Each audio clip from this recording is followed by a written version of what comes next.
નમસ્કાર વિદ્યાર્થી મિત્રો. બીકોમ ફાઇનાન્શિયલ એકાઉન્ટમાં કંપનીના વાર્ષિક હિસાબોનો એક દાખલો શીખીશું.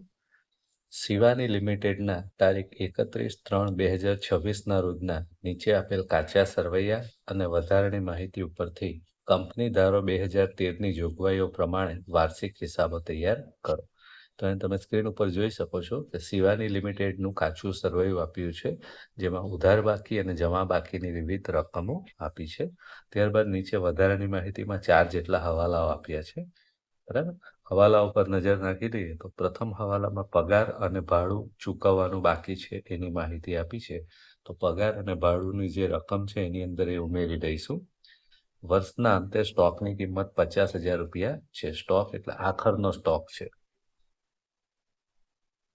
જમીન મકાન પર 8%, યંત્રો પર 10% ઘસારો ગણો. તો મિલકત ઉપર ઘસારો ગણીશું એટલે મિલકતની કિંમતમાંથી એટલી રકમ ઓછી થશે.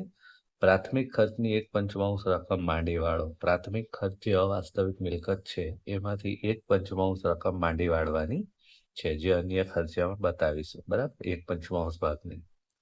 દેવાદારો પર 5% ઘાલખાત થયેલી છે અને 10% ઘાલખાત અનામતની જોગવાઈ કરો. તો દેવાદારો જે આપ્યા છે આપણને એના ઉપર ઘાલખાત અને ઘાલખાત અનામતની સૂચના આપી છે. ચોથો હવાલો, સંચાલકોએ ઇક્વિટી શેર મૂડી પર 10% ડિવિડન્ડની ભલામણ કરેલી છે. તો જે ઇક્વિટી શેર મૂડી છે એના પર 10% ડિવિડન્ડ આપવાનું છે. ડિવિડન્ડ ઉપર 20% લેખે કોર્પોરેટ ડિવિડન્ડ ટેક્સની જોગવાઈ કરવાની છે. તો જે ડિવિડન્ડ ડિક્લેર થયું છે એની રકમ ઉપર કોર્પોરેટ ડિવિડન્ડ ટેક્સ પણ ચૂકવવાનો છે. બરાબર, તો આટલો પ્રશ્ન છે. હવે આના પરથી આપણે વાર્ષિક હિસાબો તૈયાર કરવાના છે. વાર્ષિક હિસાબો એટલે નફા નુકસાનનું પત્રક અને પાકું સરવૈયું. બરાબર, સૌ પ્રથમ આપણે નફા નુકસાનનું પત્રક તૈયાર કરીએ. તમે જાણો છો કે નફા નુકસાનનું પત્રક તૈયાર કરતા પહેલા એને સંબંધિત બધી નોંધો પણ તૈયાર કરવી પડશે. ત્યારબાદ આપણે નફા નુકસાનનું પત્રક તૈયાર કરી શકીએ. તો તમે જોઈ શકો છો આપણે બધી નોંધો તૈયાર કરી છે નફા નુકસાનના પત્રક માટેની. બરાબર, તો આ બધી નોંધો જે છે નોંધ નંબર 1 થી લઈને 7 સુધીની. બરાબર, આ બધી નોંધો તૈયાર કર્યા પછી આપણે છેવટે લાસ્ટમાં નફા નુકસાનનું પત્રક તૈયાર કરી શકીશું. બરાબર, તો હવે આપણે કાચા સરવૈયામાંથી એક પછી એક વિગતો લેતા જઈએ અને જે નોંધોમાં વિગત આવતી હશે એ પ્રમાણે મૂકતા જઈએ. તો સૌ પ્રથમ રકમથી આપણે શરૂઆત કરી. ખરીદી અને વેચાણ, મિલકત અને દેવું છે પાકા સરવૈયામાં આવશે. નફા નુકસાનની નોંધોમાં આવશે નહીં. દેવાદારો અને લેણદારો પણ નહીં આવશે. બેંક ખાતું પણ નહીં આવશે. ડિબેન્ચર પરત નિધિના રોકાણો નહીં આવે. રોકાણોનું વ્યાજ પણ નહીં આવશે. ડિબેન્ચર પરત નિધિ પણ નહીં આવશે. આ બધી વિગતો જે છે પાકા સરવૈયાની લગતી નોંધોમાં આવશે. ભાડું ઉધાર બાકી આપી છે એટલે ખર્ચ છે. બરાબર, તો જે અન્ય ખર્ચાની નોંધો છે એની અંદર ભાડું આપણે લખીશું. તો અન્ય ખર્ચાની જે નોંધ છે એની અંદર લખીએ ભાડુની રકમ આપી છે 4,000 અને એના પર હવાલો આપ્યો છે એટલે અંદરની કોલમમાં જ રકમ લખીશું 4,000 રૂપિયા. ભાડુના 2,000 રૂપિયા ચૂકવવાના બાકી છે. ચૂકવવાના બાકી એટલે પ્લસ કરીશું.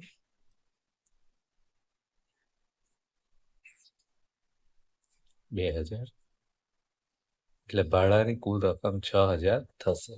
બરાબર, હવે જે 2,000 ચૂકવવાનું બાકી છે એ પાકા સરવૈયાની નોંધમાં પણ આવશે અન્ય ચાલુ દેવામાં.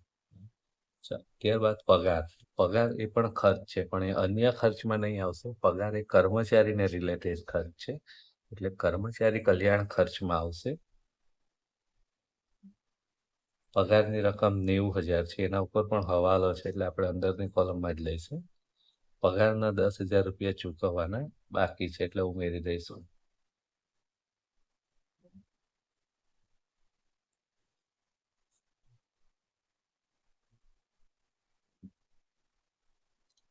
આ રીતે પગારની કુલ રકમ 1,00,000 રૂપિયા થશે. બરાબર, હવે આ ચૂકવવાનો બાકી પગાર છે એની બીજી એન્ટ્રી પડશે જ્યારે આપણે પાકા સરવૈયાની નોંધો બનાવીએ ત્યારે અન્ય ચાલુ દેવામાં 10,000 રૂપિયા બતાવીશું. માલ પરત ખાતા એટલે ખરીદ પરત અને વેચાણ પરત. બરાબર, તો ખરીદી અને વેચાણમાંથી માઇનસ થશે. તો જ્યારે પણ આપણે ખરીદી અને વેચાણ લખીશું ત્યારે આ માલ પરત ખાતા એની અંદરથી માઇનસ કરીશું. તો ખરીદી અને વેચાણ જે છે સૌથી ઉપર જ આપ્યું છે. તમે જોઈ શકો છો પહેલી જ લાઈનમાં ખરીદી અને વેચાણ. બરાબર, તો ખરીદી જે છે એ માલ સામગ્રીના વપરાશમાં લખાશે અને વેચાણ જે છે એ ધંધાકીય પ્રવૃત્તિમાંથી આવકમાં લખાશે. હવે કોની કઈ બાકી, અહીંયા બંનેની સંયુક્ત બાકી આપેલી છે, બરાબર. ખરીદીમાં હંમેશા ઉધાર બાકી આવે એટલે 1,20,000 રૂપિયા જે છે એ ખરીદીની રકમ કહેવાશે અને વેચાણની હંમેશા જમા બાકી આવે એટલે 5,80,000 રૂપિયા વેચાણની આવક કહેવાશે. બરાબર. ચાલો હવે એમાંથી ખરીદ પરત અને વેચાણ પરત માઇનસ થશે. અહીંયા માલ પરત ખાતા એવો શબ્દ આપ્યો છે, બરાબર. તો એ ખરીદ પરત અને વેચાણ પરત કહેવાય. ખરીદીમાંથી ખરીદ પરત માઇનસ કરીશું, એ જ રીતે વેચાણમાંથી વેચાણ પરત માઇનસ કરીશું.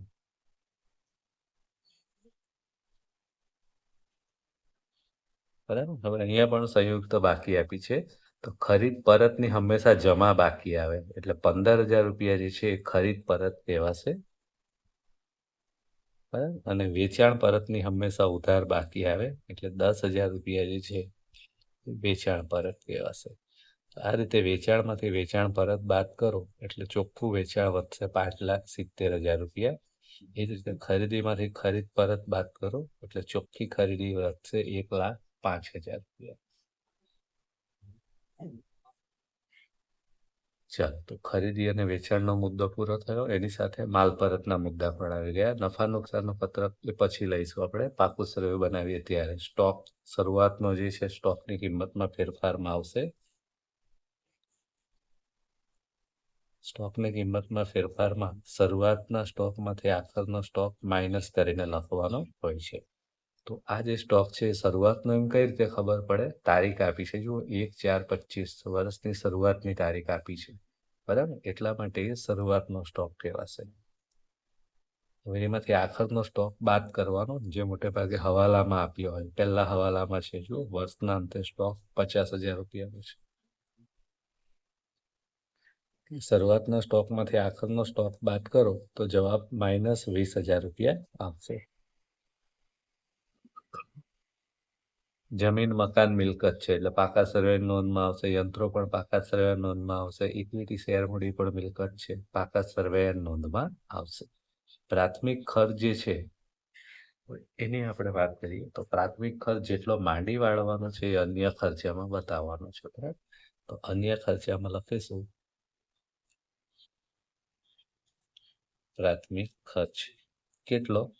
પ્રાથમિક ખર્ચ માટે બીજા હવાલામાં સૂચના આપી છે 1/5 રકમ માંડી વાળો, એટલે પ્રાથમિક ખર્ચની 1/5 રકમ જે છે એ જ લખવાની છે, જેટલો ભાગ આપણે માંડી વાળેલ છે. પ્રાથમિક ખર્ચનો 1/5 કેટલો? તો 1,10,000 જે છે એના 1/5 કરવા પડશે. 1,10,000 ને 1/5 એટલે કેટલા? 22,000, બરાબર. આ રીતે પ્રાથમિક ખર્ચ લખાશે. તો ધ્યાન આપો, પ્રાથમિક ખર્ચની જે રકમ છે 1,10,000 એના 1/5 માંડી વાળવા ગયા છે, બરાબર. તો 1/5 ભાગ એટલે 22,000 રૂપિયા જે છે એ આપણે અન્ય ખર્ચમાં બતાવવાનું. આ રીતે તો બાકીની જે રકમ છે 1,10,000 માંથી 22,000 ઓછા કરી નાખવાનું, બરાબર. 1,10,000 માંથી 22,000 ઓછા કરી નાખીએ એટલે બાકી કેટલા વધે? 88,000 રૂપિયા. તો બાકીના જે 88,000 રૂપિયા જે છે એ અન્ય બિન ચાલુ મિલકતમાં આવશે. એટલે જ્યારે આપણે પાકા સર્વેની નોંધ બનાવીશું ત્યારે અન્ય બિન ચાલુ મિલકતોમાં આ 88,000 રૂપિયા બતાવીશું. હાલમાં ફક્ત 1/5 અન્ય ખર્ચાની નોંધમાં જ બતાવ્યા છે, બરાબર. શેર ફેરબદલી ફી એ અન્ય આવકમાં આવશે, એટલે અન્ય આવકની જે આપણે નોંધ બનાવીશું એની અંદર લખીશું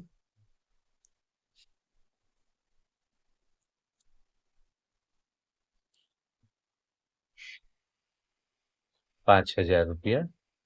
જો એની જમા બાકી આપી છે, અહીંયાથી પણ ખબર પડે કે આ આવક છે, બરાબર. ચાલો હવાલા જોઈ લે. પહેલો હવાલો આવી ગયો, પગાર અને ભાડુની સૂચના આપણે આપી દીધી. સ્ટોકનો મુદ્દો આવી ગયો, ઘસારો ગણવાનો છે જમીન મકાન અને યંત્રો પર, બરાબર. તો ઘસારાની આપણે નોંધ નંબર 6 બનાવી છે, એની અંદર લખીશું જમીન મકાન પર ઘસારો.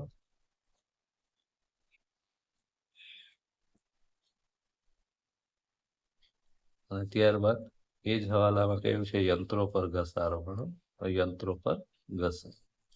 બરાબર. કેટલી રકમ છે? જમીન મકાન પર 8%. તો જમીન મકાનની જે કિંમત આપી છે 6 લાખ, એના 8%, એટલે 48,000 રૂપિયા ઘસારો ગણવાનો થશે. એ જ રીતે યંત્રો પર 10%. તો યંત્રોની જે કિંમત છે 4 લાખ, એના 10%, એટલે 40,000 રૂપિયા ઘસારો ગણવાનો થશે. બરાબર. તો આ રીતે ઘસારાની ગણતરી થશે. પ્રાથમિક ખર્ચનો મુદ્દો આપણે જોઈ ગયા. ગાલખાતની વાત કરી છે. દેવાદારો પર 5% ગાલખાત થયેલી છે અને 10% ગાલખાત અનામતની જોગવાઈ. બરાબર. તો ગાલખાતનો જે મુદ્દો છે અન્ય ખર્ચમાં આવશે. તો અન્ય ખર્ચાની જે નોંધ છે એની અંદર લખીશું.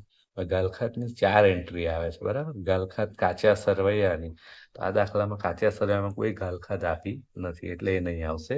પછી આવે ગાલખાત હવાલાની, તો હવાલામાં જે ગાલખાત છે આપી દીધી છે. કેટલી આપી છે ગાલખાત? 5%. તો દેવાદારોની જે રકમ છે એના પર 5% ગાલખાત થયેલી છે એમ કહ્યું છે. દેવાદારોની કઈ બાકી આવશે? ઉધાર બાકી. જો દેવાદારો ને લેણદારો સાથે જ આપેલા છે, તો દેવાદારોની ઉધાર બાકી એટલે 60,000 આવે. 60,000ના 5% ગાલખાત થયેલી છે. બરાબર. એટલે કેટલા આવશે? 3,000 રૂપિયા. નહીં ખબર પડે તો આ રીતે કરવાનું છે. 60,000ના 5%, 3,000 રૂપિયા. એની અંદર ઉમેરવાનું હોય ગાલખાત હવાલાની, ગાલખાત અનામત હવાલાની. એ કેટલા ટકા કહ્યું છે? 10%. તો ગાલખાત અનામત જે છે દેવાદારોની રકમ જે છે એમાંથી ગાલખાતની રકમ બાદ કર્યા પછીની રકમ પર ગણાય. દેવાદારો 60,000ના છે. બરાબર. 60,000માંથી 3,000 બાદ કરો એટલે કેટલા વધે? 57,000. બરાબર. 60,000માંથી ગાલખાત બાદ કરો 3,000 એટલે 57,000 વધે. એના પર હવે 10% ગાલખાત અનામતની જોગવાઈ કરવાની છે. 57,000ના 10% એટલે કેટલા થશે? 5,700. આ બંને રકમનો સરવાળો કરીને 8,700 રૂપિયા લખાશે. જો કાચા સરવૈયામાં ગાલખાત અનામત આપેલી હોય તો માઇનસ થતે આમાંથી, પણ આમ દાખલામાં આપી નથી. તો ગાલખાતનો મુદ્દો પણ આપણો અહીંયા પૂરો થયો. સંચાલકોએ શેર મૂડી પર 10% ડિવિડન્ડની ભલામણ કરેલી છે અને કોર્પોરેટ ડિવિડન્ડ ટેક્સ, તો આ પાકા સરવૈયામાં આવતી વિગતો છે કે અહીંયા આવશે નહીં. બરાબર. તો નફા નુકસાન ખાતાની બધી નોંધો આપણે લઈ લીધી. હવે આપણે નફા નુકસાનનું પત્રક સરળતાથી તૈયાર કરી શકીએ. તો બધી નોંધોનો સૌપ્રથમ સરવાળો કરી નાખીએ. જો ધંધાકીય પ્રવૃત્તિમાંથી આવક થઈ ગયું છે. અન્ય આવકોમાં એક જ આવક છે. ખરીદી સ્ટોકનો ફેરફાર થઈ ગયો છે. અહીંયા પણ એક જ રકમ છે, 1 લાખ રૂપિયા. ત્યારબાદ ઘસારો, એની અંદર 2 રકમ છે એટલે એનો સરવાળો થશે 88,000. ત્યારબાદ અન્ય ખર્ચાની જે નોંધ છે અહીં સરવાળો કરીશું. 36,700 રૂપિયા થાય છે. તો બધી નોંધો આપણે લઈ લીધી. હવે એક પછી એક વારાફરતી બધી નોંધોનો જવાબ નફા નુકસાનના પત્રકમાં લખતા જઈશું. તો નફા નુકસાનનું પત્રક તમે જોઈ શકો છો અહીંયા સ્ક્રીન ઉપર. સૌ પ્રથમ આવકો લખાશે. આવકોમાં છે ધંધાકીય પ્રવૃત્તિમાંથી આવક, એના માટે નોંધ નંબર 1 બનાવી છે આપણે. એનો સરવાળો છે 5,70,000 રૂપિયા. ત્યારબાદ અન્ય આવકો, નોંધ નંબર 2, નો જવાબ છે 5,000 રૂપિયા. બંનેનો સરવાળો કરીએ એટલે કુલ આવકો મળે 5,75,000 રૂપિયા. એને આપણે નામ આપી દઈએ E. ત્યારબાદ જાવકો, તો સૌ પ્રથમ માલ સામગ્રીનો વપરાશ કે ખરીદી, તો નંબર 3, એનો જવાબ છે 1,05,000 રૂપિયા. સ્ટોકમાં ફેરફાર, નોંધ નંબર 4, એ માઇનસમાં છે રકમ 20,000 રૂપિયા. કર્મચારી ખર્ચ 1 લાખ રૂપિયા, એના માટે નોંધ નંબર 5 બનાવી છે. ઘસારો, નોંધ નંબર 6, એનો જવાબ છે ઘસારાની નોંધનો 88,000 રૂપિયા. અન્ય ખર્ચા, એના માટે નોંધ નંબર 7 બનાવી છે. એનો જવાબ છે 36,700 રૂપિયા. બરાબર. તો બધી નોંધો લઈ લીધી. હવે કુલ જાવકો, બરાબર. 3 નંબરથી લઈને 7 નંબરની નોંધનો સરવાળો, એમાં માઇનસ છે એટલે માઇનસ કરીશ. તો એનો સરવાળો થાય છે 3,09,700 રૂપિયા. જે આવક હોય એને નામ આપીશું બી. હવે નફો શોધવા માટે આવકમાંથી જે આવક એટલે કે એમાંથી બી માઇનસ કરીશું. એમાંથી બી માઇનસ કરો તો 2,65,300 રૂપિયા વધે છે.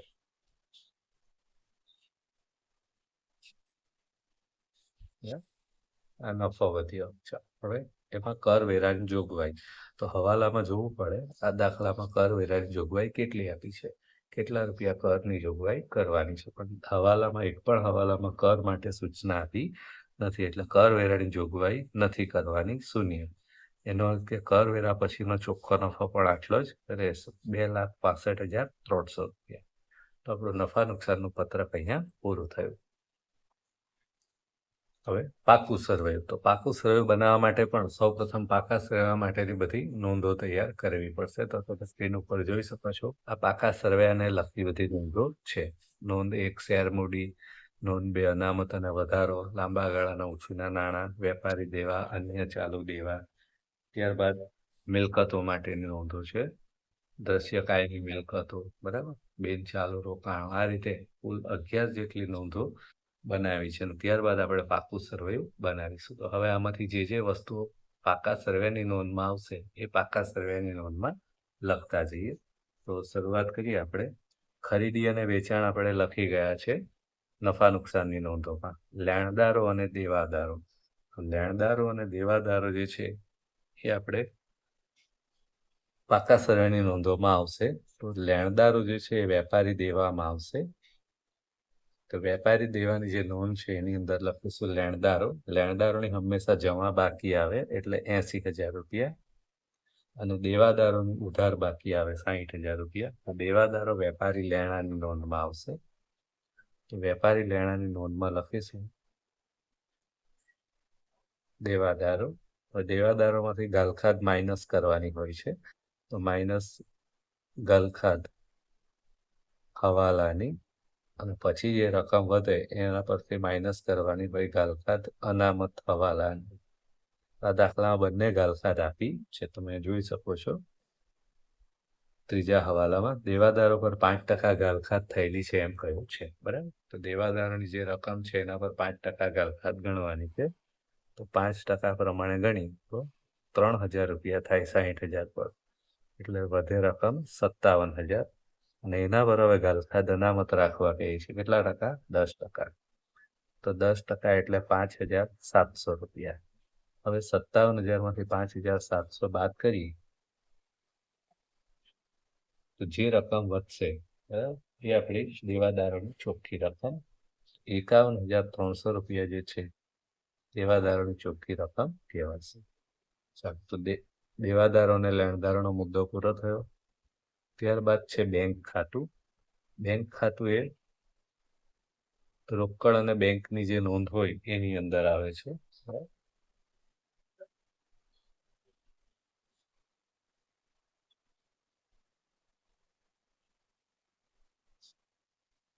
તો બેંક શિલ્લક છે, પણ એને ધ્યાન આપો કે બેંક ખાતાની કઈ બાકી આપી છે. તો તમે જોઈ શકો છો બેંકની ઉધાર બાકી હોય છે સામાન્ય રીતે, બરાબર, જો બેંક શિલ્લક હોય તો. પણ અહીંયા જમા બાકી આપી છે એટલે બેંક શિલ્લક નથી, દેવું કહેવાશે, એટલે બેંક ઓવરડ્રાફ્ટ કહેવાશે. તો બેંક ઓવરડ્રાફ્ટ જે છે અન્ય ચાલુ દેવામાં આવશે, એટલે અહીંયા લખીશું બેંક ઓવરડ્રાફ્ટ. બરાબર, એટલે બેંકની કઈ બાકી આપી છે એ ખાસ જોવું પડે. જો ઉધાર બાકી હોય તો મિલકતમાં આવે, રોકડ બેંક શિલ્લકમાં આવશે, પણ જમા બાકી છે એટલે બેંક ઓવરડ્રાફ્ટમાં આવશે. ડિબેન્ચર અને ડિબેન્ચર પરત નિધિના રોકાણો, તો ડિબેન્ચર એ દેવું છે, એની હંમેશા જમા બાકી આવશે, બરાબર. તો લાંબા ગાળાના ઉછીના નાણાંમાં આવશે ડિબેન્ચર, અને એની જમા બાકી આવશે 3,00,000 રૂપિયા. ડિબેન્ચર પરત નિધિના રોકાણો એ મિલકત છે એટલે એની ઉધાર બાકી આવે, તો મિલકતમાં લખીશું બિનચાલુ રોકાણોમાં.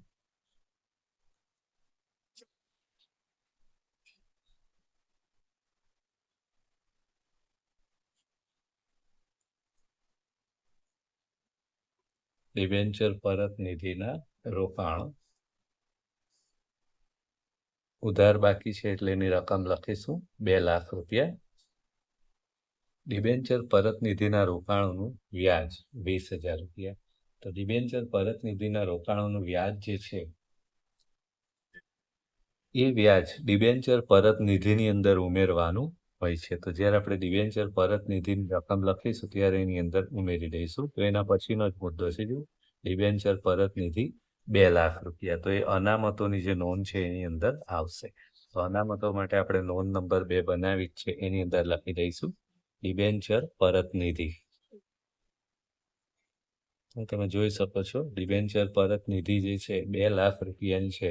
હવાલો છે એટલે આપણે ઇનર કોલમમાં જ લખીએ. શું છે? રોકાણોનું વ્યાજ છે 20,000, એટલે એની અંદર ઉમેરીશું.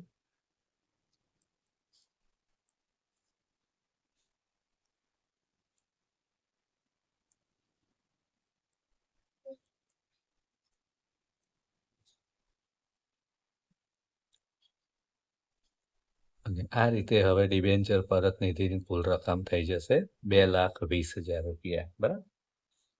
ભાડું અને પગારનો મુદ્દો આપણે લઈ લીધો છે, પણ એના પર હવાલો હતો કે પગાર અને ભાડું ચૂકવવાનું બાકી છે. ચૂકવવાનું બાકી છે એટલે દેવામાં આવશે, અન્ય ચાલુ દેવામાં જે રકમ ચૂકવવાની બાકી છે એ. તો લખીશું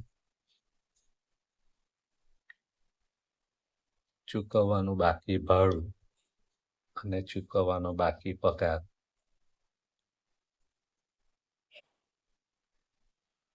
બરાબર. કેટલું ભાડું ચૂકવવાનું બાકી છે? 2,000 રૂપિયા. પગાર 10,000 રૂપિયા. એટલો ચૂકવવાનો બાકી છે. બરાબર. જે ચૂકવાઈ ગયેલો એ નથી નોંધવાનો, પણ ચૂકવવાનું બાકી એ દેવા તરીકે નોંધાશે. માલ પરત ખાતા આપણે ખરીદી પરત અને વેચાણ પરતમાં લખી દીધું છે. નફા નુકસાનનું પત્રક એ અનામતોમાં આવશે. અહીંયા લખીશું આપણે નફા નુકસાનનું પત્રક. બ્રેકેટમાં તારીખ આપી છે એટલે એ શરૂઆતની બાકી કહેવાશે. 1,14,000 રૂપિયા ઇનર કોલમમાં જ લખીશું, કારણ કે એની અંદર ચાલુ વર્ષનો ચોખ્ખો નફો ઉમેરવાનો હોય છે. ચાલુ વર્ષનો જે ચોખ્ખો નફો છે એની રકમ એની અંદર આપણે ઉમેરી દઈશું. ક્યાંથી મળશે? નફા નુકસાનના પત્રકમાંથી. તો આપણે જે નફા નુકસાનનું પત્રક બનાવ્યું છે એ જુઓ, એમાં કરવેરા પછીનો ચોખ્ખો નફો છે 2,65,300 રૂપિયા. બરાબર. એની અંદર ઉમેરી દઈશું એટલે નફાની કુલ રકમ થઈ જશે 3,79,300 રૂપિયા. હવે કોઈ ફાળવણી કરવાની હોય તો આમાંથી માઇનસ થશે. તો હવાલામાં જો સૂચના આપી છે કે જોઈ લો, સંચાલકોએ ઇક્વિટી શેર મૂડી પર 10% ડિવિડન્ડની ભલામણ કરેલી છે, એટલે સૂચિત ડિવિડન્ડ કહેવાશે. તો અહીંયાથી માઇનસ થશે સૂચિત ડિવિડન્ડ. જેટલા રૂપિયાની ઇક્વિટી શેર મૂડી છે એના પર 10%. તો ઇક્વિટી શેર મૂડી કેટલા રૂપિયાની છે? અહીંયા તો છેલ્લે ત્રીજી લાઈનમાં છે 3,00,000 રૂપિયાની. તો 3,00,000ના 10% એટલે સૂચિત ડિવિડન્ડ થશે 30,000 રૂપિયા. બરાબર. 3,00,000 રૂપિયાની જે શેર મૂડી છે એના પર કેટલા ટકા? 10% લેખે. ત્યારબાદ એ જ હવાલામાં કહ્યું છે ડિવિડન્ડ પર 20% કોર્પોરેટ ડિવિડન્ડ ટેક્સની જોગવાઈ કરવાની છે. તો કોર્પોરેટ ડિવિડન્ડ ટેક્સ પણ નફા નુકસાનમાંથી બાદ થશે.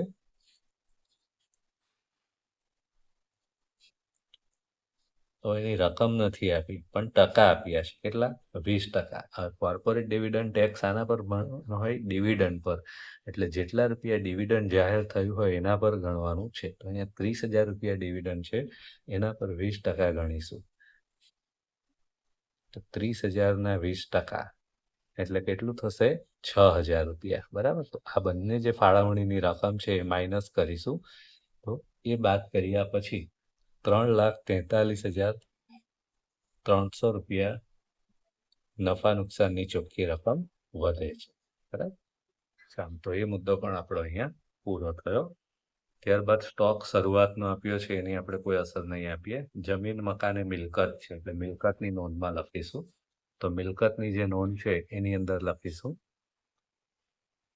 દ્રશ્ય મિલકતોમાં જમીન મકાન, અને એની રકમ આપી છે 6,00,000 રૂપિયા. એ શરૂઆતની બાકી કહેવાશે. એના પર ઘસારો ગણવાનો છે. તો ઘસારાનો જે હવાલો આપેલો છે એ જુઓ, બીજો હવાલો, જમીન મકાન પર 8% ઘસારો ગણો, એટલે 8% એટલે 48,000 થાય.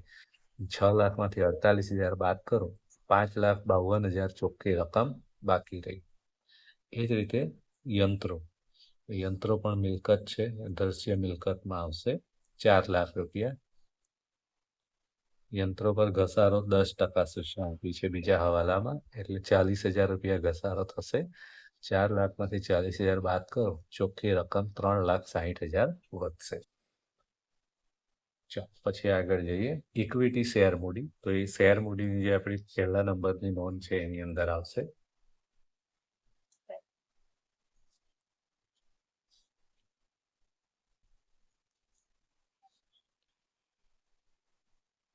₹3,00,000. પ્રાથમિક ખર્ચ માટે હવાલામાં સૂચના આપી છે કે 1/5 રકમ માંડી વાળો. તો 1/5 પ્રમાણે 22,000 આપણે અન્ય ખર્ચમાં બતાવ્યા અને બાકીની રકમની કોઈ સૂચના આપી નથી. તો બાકીની રકમ કેટલી?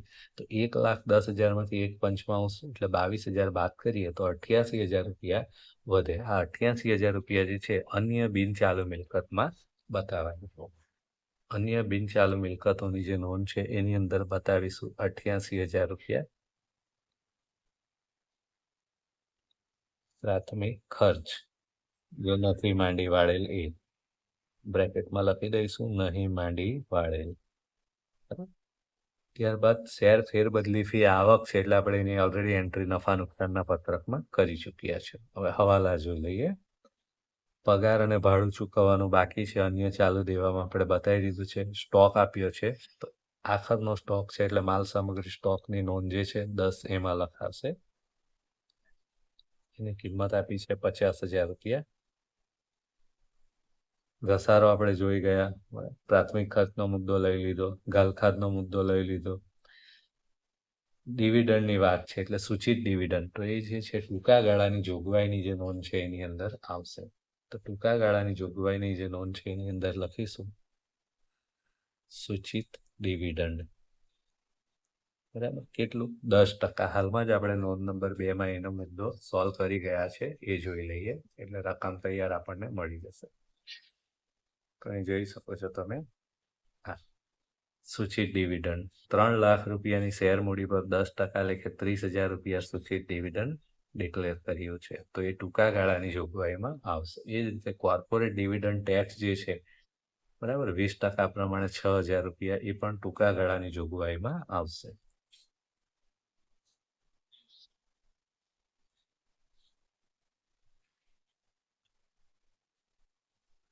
બરાબર, તો બધા હવાલા આપણે જોઈ લીધા. હવે કોઈ હવાલો જોવાનો બાકી રહેતો નથી. બધી નોંધોનો ફાઇનલ આન્સર શોધી નાખીએ. તો નોંધ નંબર 1 એની અંદર એક જ રકમ છે.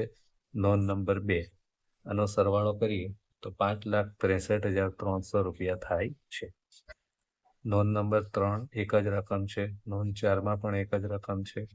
નોંધ 5નો સરવાળો કરીએ, અન્ય ચાલુ દેવા 22,000 રૂપિયા થાય છે. ત્યારબાદ બીજી નોંધો જોતા જઈએ. નોંધ 6 36,000 રૂપિયા થાય છે. બરાબર. નોંધ 7 શરૂઆતની બાકી મિલકતોની કુલ 10,00,000 રૂપિયા થાય છે. ઘસારો 88,000 થાય છે. ચોખ્ખી રકમ 9,12,000 રૂપિયા. બરાબર.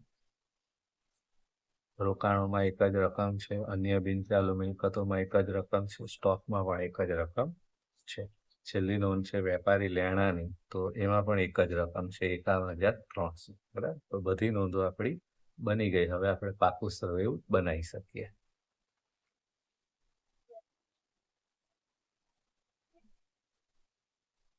તો અહીંયા તમે સ્ક્રીન ઉપર જોઈ શકો છો પાકું સરવૈયું આપણે બનાવ્યું છે. બરાબર. તો બધી નોંધોના જવાબ અંદર લખતા જવાનું છે. શિવાની લિમિટેડનું 31 માર્ચ 2026ના રોજનું પાકું સરવૈયું. તો જોઈ શકો છો સૌપ્રથમ ઇક્વિટી અને દેવા અને ત્યારબાદ મિલકતો. બરાબર. તો બધી નોંધોના જે જવાબ છે એની અંદર આપણે લખતા જઈશું એટલે આપણું પાકું સરવૈયું બની જશે. સૌપ્રથમ શેર મૂડી. શેર મૂડી માટે નોંધ નંબર 1 એનો જવાબ છે 3 લાખ રૂપિયા. બરાબર. ત્યારબાદ અનામત અને વધારો નોંધ નંબર 2 એનો જવાબ છે 5,63,300 રૂપિયા. ત્યારબાદ લાંબા ગાળાના ઉછીના નાણાં નોંધ નંબર 3 એનો જવાબ છે 3 લાખ રૂપિયા. ત્યારબાદ ચાલુ દેવામાં વેપારી દેવા નોંધ નંબર 4 80,000 રૂપિયા. અન્ય ચાલુ દેવા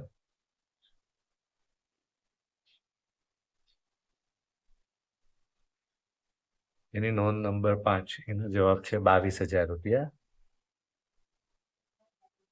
અને ટૂંકા ગાળાની જોગવાઈઓ ટૂંકા ગાળાની જોગવાઈ માટે આપણે નોંધ નંબર 6 બનાવી હતી, એનો જવાબ હતો 36,000 રૂપિયા. બરાબર. તો આટલી નોંધો ઇક્વિટી અને જવાબદારી તરફ આવતી હતી. આટલી નોંધોનો સરવાળો કરીએ તો આપણું પાકા રહેવાનું અડધું કામ પૂરું થશે. 13,01,300 રૂપિયા.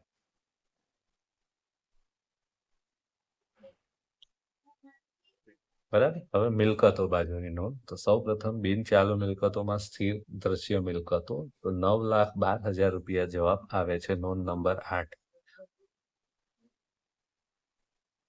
ત્યારબાદ બિનચાલુ રોકાણો નોંધ નંબર 9 એનો જવાબ છે 2 લાખ રૂપિયા. ત્યારબાદ અન્ય બિનચાલુ મિલકતો નોંધ નંબર 10 એનો જવાબ છે 88,000 રૂપિયા. સ્ટોક નોંધ નંબર 11 સ્ટોક માટે આપણે તો અહીં નોંધોનો નંબર આપવામાં આપણાથી થોડી ગડબડ થઈ હતી, થોડું કરેક્શન કરી લઈએ. દ્રશ્ય મિલકતો માટે નોંધ નંબર 7 છે. બરાબર. એનો જવાબ ઓલરેડી આપણે લખી નાખ્યા છે. રોકાણો માટે નોંધ નંબર 8 છે, એનો જવાબ 2 લાખ લખ્યો છે. અન્ય બિનચાલુ મિલકતો માટે નોંધ નંબર 9 છે, જેનો જવાબ લખ્યો છે. સ્ટોક માટે નોંધ નંબર 10 છે. બરાબર. જેનો જવાબ 50,000 છે. વેપારી લેણા એના માટે નોંધ નંબર 11 બનાવીએ છીએ આપણે, 51,300 રૂપિયા જવાબ છે. બરાબર. તો આટલી નોંધો આપણે મિલકત બાજુ બનાવી છે. આ બધી નોંધો લખાઈ ગઈ છે એટલે એનો સરવાળો કરીએ તો મિલકત બાજુની બધી રકમોનો સરવાળો 13,01,300 રૂપિયા થાય છે. બરાબર. તો આ રીતે આપણે પાકું સર્વે પણ કમ્પ્લીટ કર્યું. હવે તમે જોઈ શકો છો અહીંયા પાકા સર્વેમાં દેવા બાજુ અને મિલકતો બાજુ બંને રકમનો સરવાળો સરખો થઈ જાય છે. બરાબર. તો આ રીતે આપણો પ્રશ્ન પણ અહીંયા પૂરો થાય છે.